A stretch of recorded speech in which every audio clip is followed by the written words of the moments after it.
All right, YouTube. So Jack Dorsey was on Capitol Hill today testifying in front of the House Energy and Commerce Committee.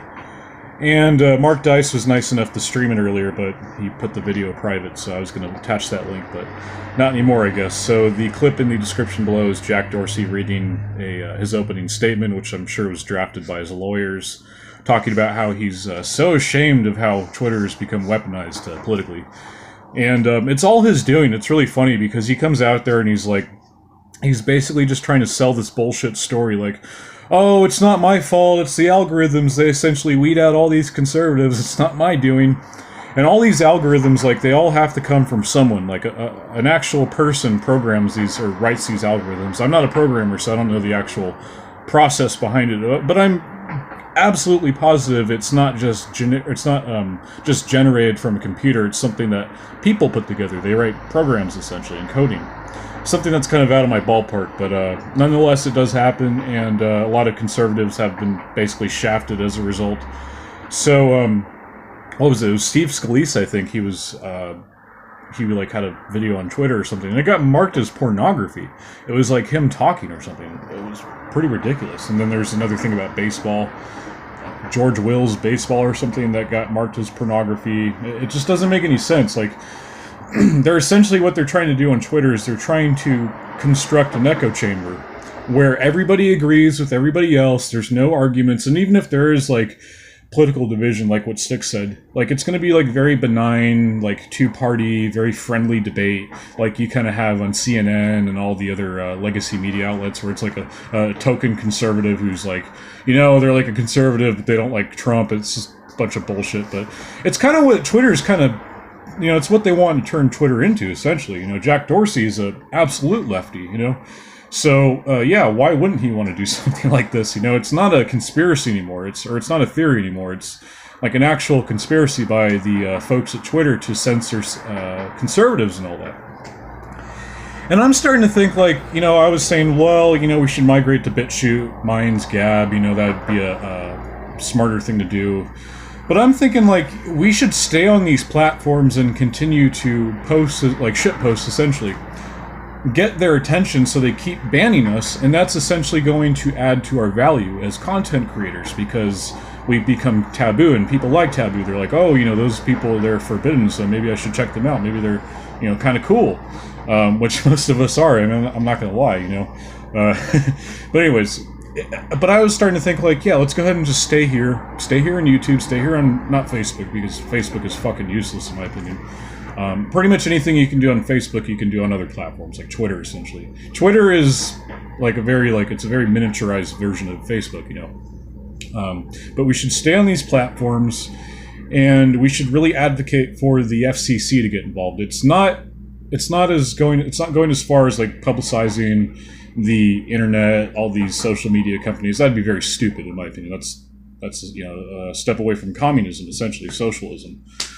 We should get the FCC to get involved and start finding these folks for censoring us, because essentially they're impinging on our First Amendment rights.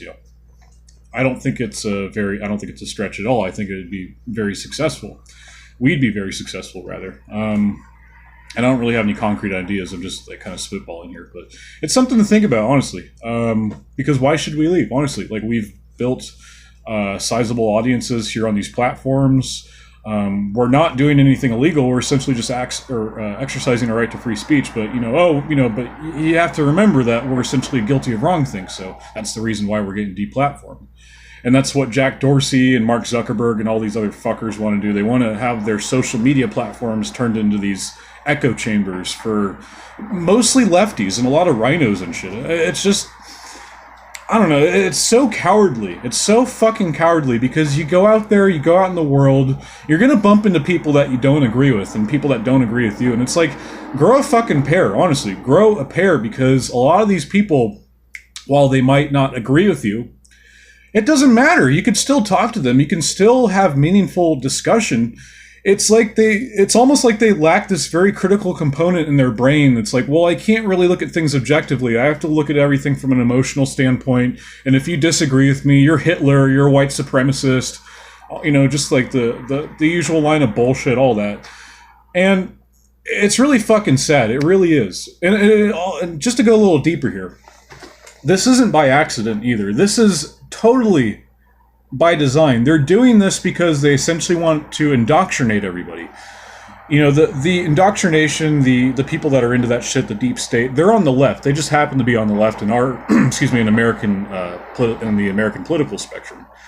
So they want to essentially encourage these echo chambers because they're essentially they're gonna try and eliminate our individuality, you know? And that's kind of the whole point behind this whole, like, bullshit diversity campaign. It's like, well, essentially, if you take people from all over the world and you mash them all into one area and they all start fucking each other, it's all like over time it's going to become like one race, you know? Don't you understand that? And there's like a lot of people that are actually concerned about national identity and all that shit. I used to think it was kind of a cringeworthy topic, but it's like there's a lot of reasonable concern about that, especially in Europe. You know, maybe not so much here, but in Europe, you know, we should respect that, but that's a whole nother topic. No, but basically, yeah, they just want us all to be the same so we can all fall in the line, we can kiss their ass, you know. That's really the whole point of this. Another funny thing, too, this is really funny, too. I read this about Vladimir Lenin. I don't remember what his real name was, but that was his pen name or his stage name or whatever the fuck. It's really funny because a lot of people don't know this, but Lenin was a feminist, a feminazi in a lot of ways. So he encouraged... he essentially had all this feminist propaganda during the Bolshevik times. And all these women, they like started to look at their men, they're like, well, yeah, he's a piece of shit, so I'm going to go ahead and leave him. And then it basically resulted in all these single mothers with their kids and shit. And so these kids, they don't have, and this is really key, the kids don't have fathers, so the state runs the kids. The state becomes the parents, you know. It's like the mom is essentially there to breed the child, and the government is there to control the child. You know, that's part of the indoctrination process. And yeah, I just wish people would wake up and see this. You know, and one thing I want to go ahead and say, that was a pretty good take. I'm going to end it on that. But one thing I want to go ahead and say, it's like I want to make something very clear. I want people to watch my channel and watch it with an open mind. But I want to say something very important here. Don't feel bad if you disagree with me on things, or if I disagree with you on things, if I say something that, you know, might give you the impression that I disagree with you on other things. Don't be discouraged by that, honestly. I'm essentially here speaking my mind because I want to give you guys my perspective. If you don't like it, you can go to another channel, but I think most of the people who do watch this stuff like it, and I'm really grateful for that, and that's kind of what I'm looking for. So even if you don't like this stuff, even if you don't like the videos, that's fine. You know, drop me a comment and tell me why you don't like them. That's totally fine, that we're going to open up discussion that way. Oh, man, I was going somewhere with that. What I'm basically trying to say is, like, it's not my job to convince you that these things are happening. It's kind of up to you to look at this, look into this yourself if you're interested, that is. And that's what I'm saying. Like, if you're not interested in this kind of stuff, don't feel bad, you know, because there's a lot of, you know, there's something out there for everybody, and this might not be your thing, so... I just thought I'd say that because I think a lot of people, a lot of content creators here on YouTube, I won't say any names, but they come across as really preachy, and they kind of like, you know, demonize those who basically, you know, disagree with them. And this is on both sides. This isn't just on the left. This is on the right as well. It just happens to be more apparent on the left. So, and this is not even on YouTube. It's just in general, content creators. That could mean in the legacy media, Anderson Cooper, Don Lemon, you know, the way they share their content isn't a very, like, guilt-stricken way, like they want to make you feel guilty for essentially being white or being a Trump supporter. It's total bullshit. All right, guys, God bless. I will see you later.